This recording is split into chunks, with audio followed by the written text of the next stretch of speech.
और भी जिले में बहुत सी विधानसभाएं, लेकिन इस प्रकार का जो गुंडागर्दी का नगर नाच आपके यहाँ के विधायक ने कर रखा है, इसका मित्रों पाई पाई का बदला दिया जाएगा। ये इस मंच के माध्यम से आप सबकी उपस्थिति में आपको विश्वास दिलाना चाहता हूँ। जो करप्शन का खुला नंगा नाच हो रहा है, मैं आप लोगों से हाथ जोड़ के विनती करना चाहता हूँ कि 2023 में चूकना मत। भारतीय जनता पार्टी का कमल का फूल यहाँ से खिलाओगे तो इसके मुंह में हाथ डालकर जो 4 साल में इसने खाया है उसको वापस निकालने का काम करेंगे। मैं आपको विश्वास के साथ इस बात को कह सकता हूँ कि आज इस जन आक्रोश महासभा में हमारे मध्य उपस्थित भारतीय जनता पार्टी की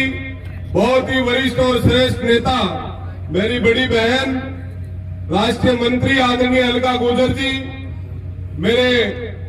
भारतीय जनता पार्टी में पूर्व में भैरव सिंह जी के समय में मंत्री रहे और लंबे समय तक पार्टी के संगठन के विभिन्न पदों पर हम जैसे असंख्य कार्यकर्ताओं को जिन्होंने तैयार किया, राज्यसभा सांसद और वर्तमान में भारतीय जनता पार्टी की राजस्थान की कोर कमेटी के सदस्य परम आदरणीय बड़े भाई साहब आदरणीय राजेंद्र गहलोत साहब और उपस्थित इस मंच पर भारतीय जनता पार्टी के सभी जनप्रतिनिधि, पार्टी आप सभी किसान सरदारों, उपस्थित कार्यकर्ता मित्रों, माता और बहनों, जैसा कि आप सभी ने पिछले 2-3 घंटे से लगातार किसी न किसी हमारे नेता के, किसी न किसी पार्टी के कार्यकर्ता के भाषण झेल रहे हैं। मैं ज्यादा नहीं बोलूंगा क्योंकि ज्यादा बोलना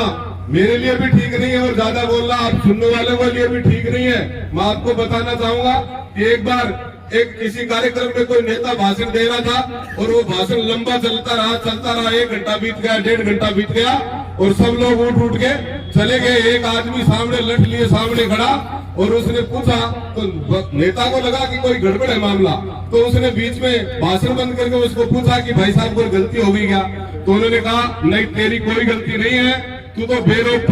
लगातार बोलता रहे। मैं तो उस आदमी को ढूंढ रहा हूं जो तेरे को यहाँ लेकर आया है, इसलिए ज्यादा मैं इस समय नहीं लूंगा। आप सब जानते हो कि जिस प्रकार का 4 साल में शासन चला इस प्रदेश में, जिस प्रकार के धोखे के साथ युवाओं के साथ धोखा करके, किसानों के साथ धोखा करके ये राजस्थान की सरकार 4 साल पहले सत्ता में आई मित्रों, आप सब जानते हो। और जैसे ही सत्ता में आई, अपने वादे इरादे जो युवाओं के साथ किए, जो किसानों के साथ किए, वो पूरा करने की तो दूर की बात, इस प्रकार से युवा के साथ, इस प्रकार से किसान के साथ व्यवहार किया जैसे सौतेली माँ व्यवहार करती है, आप सब लोग जानते हो। युवा भाइयों से कहना चाहता हूँ, आप सब लोग पीढ़ी तो मुझे पता है कि जिस प्रकार का पेपर माफिया इस राजस्थान में पिछले 4 साल से सक्रिय है, कोई ऐसी परीक्षा नहीं हो भारत के लोकतांत्रिक इतिहास में राजस्थान ऐसा पहला राज्य इन 4 सालों में बना है जब केवी परीक्षा बिना लीक के कोई पूर्ण रूप से संपन्न हुई। ये एक उदाहरण है। आप सब जानते हैं कि जिस प्रकार से इन 4 सालों में इस सरकार के दामन पे जो दाग लगे हैं, छोटी छोटी बच्चियों के रेप के बलात्कार की चित्कारियां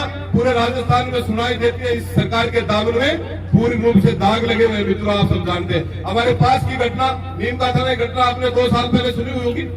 मंडप के अंदर से दुल्हन को अगवा कर ले जाना, इससे और शर्म की बात और क्या हो सकती है? इस लोकतांत्रिक इतिहास के अंदर कभी भी आपने राजस्थान में इस प्रकार का वातावरण नहीं देखा होगा कि फेरों के मंडप के नीचे से दुल्हन को कोई गुंडे उठा ले जाए। पुजारियों को आप सब जानते हैं, मंदिरों में पुजारियों को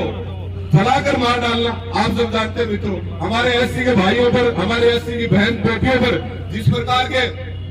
कारगुजारियां, जिस प्रकार के बलात्कार, व्याभिचार, अनाचार, अत्याचार इस सरकार में हुए, कभी नहीं हुआ। आज से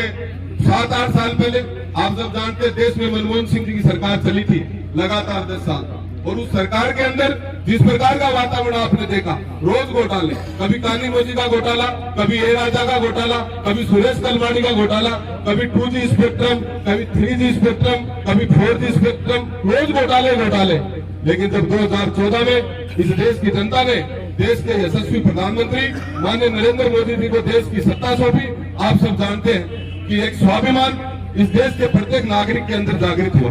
आप सब लोग इस चीज को जानते हैं मित्रों। हम सब लोग किसान बिरादरी से आते हैं कि हमारा जिला पूरा किसानों का जिला है, और जब किसान के पसीने की बूंद इस धरती पर गिरती है तो धरती अन्नपूर्णा बनती है। और वही किसान का बेटा जब सीमा पर जाकर इस देश की रक्षा करता है तो उसके सम्मान की अगर कोई बात करता है तो नरेंद्र मोदी करता, आप सब लोग जानते हैं। इससे पहले भी मैं इस मंच के माध्यम से मैं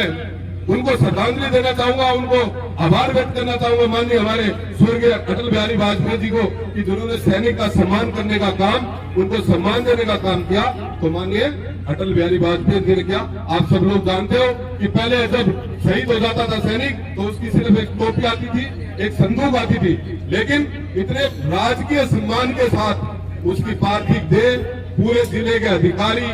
सरकारों के मंत्री सभी उनको सैल्यूट करने के बाद एक बहुत सम्मान के साथ उसको दाह संस्कार की प्रक्रिया का जो काम शुरू किया वो श्रद्धेय अटल बिहारी वाजपेयी जी ने किया। मित्रों, ये भारतीय जनता पार्टी की सरकार है। मित्रों, आप सब जानते हैं कि नरेंद्र मोदी जी जब देश के प्रधानमंत्री बने तो किस प्रकार की सीमाओं की स्थिति थी, लेकिन इस भारत माता के सपूत ने सीमाओं की जो रक्षा करी।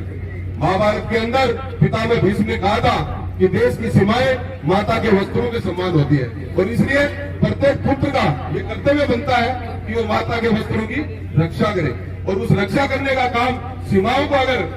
रक्षा करने का काम अगर किसी ने किया तो माननीय नरेंद्र मोदी जी ने किया। मित्रों, मैं ज्यादा नहीं बोलूंगा, दो बात यहाँ के स्थानीय विषय पर आपके समक्ष रखूंगा। आपका यहाँ विधायक,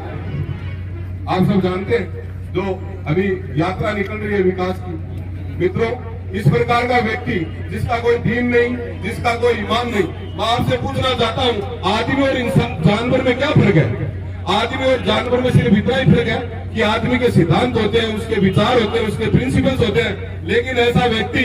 जो अपने, जिसका ना कोई सिद्धांत है, न कोई विचार है, न कोई आचार है, गंगा जी में गंगादास और जमुना जी में जमुनादास। आप सब लोग जानते हैं कि जिस प्रकार का वातावरण यहाँ के विधायक ने पिछले 4 साल में वो करप्शन का खुला नंगा नाच हो रहा है, मैं आप लोगों से हाथ जोड़ के विनती करना चाहता हूँ कि 2023 में चूकना मत। भारतीय जनता पार्टी का कमल का फूल यहाँ से खिलाओगे तो इसके मुंह में हाथ डालकर जो 4 साल में इसने खाया है उसको वापस निकालने का काम करेंगे। मैं आपको विश्वास के साथ इस बात को कह सकता हूँ। आपने बचपन में हमारे एक कहावत आपने सुनी होगी कि खच्चर गड्ढी खेच दे और पर खोया वह ऐस दे। तो मैं आपको विश्वास के साथ कहता हूं कि राजस्थान में भारतीय जनता पार्टी की सरकार बनेगी और यहां से विधायक भारतीय जनता पार्टी का जीत का जाएगा। तो इसलिए जो घोटाले किए हैं, जो जमीनों में उठा के लोगों की मिट्टी बेची है, गरीब लोगों की जमीन की मिट्टी उठा के बजरी के रूप से बेची है, और जिस प्रकार का इसने वातावरण क्रिएट किया है, आपने 4 साल में दंश झेला है। मैं यहाँ अभी इस सभा के लिए 2-3 दिन यहाँ लोगों से मिलने गया तो लोगों ने एक ही बात कही, मैं इस लोकतांत्रिक इतिहास में इस प्रकार का क्षेत्र नहीं देखा होगा कि लोग इतने डरे हुए हैं कि भाई साहब हमारे बिजली का बिल VCR भरवा देगा, हमारे कोई पुलिस में बंद करवा देगा। इस प्रकार का वातावरण, सरकारें आती है, सरकारें जाती है लोकतंत्र में, और भी जिले में बहुत सी विधानसभाएं, लेकिन इस प्रकार का जो गुंडागर्दी का नगर नाच आपके यहाँ के विधायक ने कर रखा है, इसका मित्रों पाई का बदला दिया जाएगा। ये इस मंच के माध्यम से आप सबकी उपस्थिति में आपको विश्वास दिलाना चाहता हूँ। मैं लंबा समय लेके हुए हमारे आए हुए अतिथियों का और आप सब लोगों का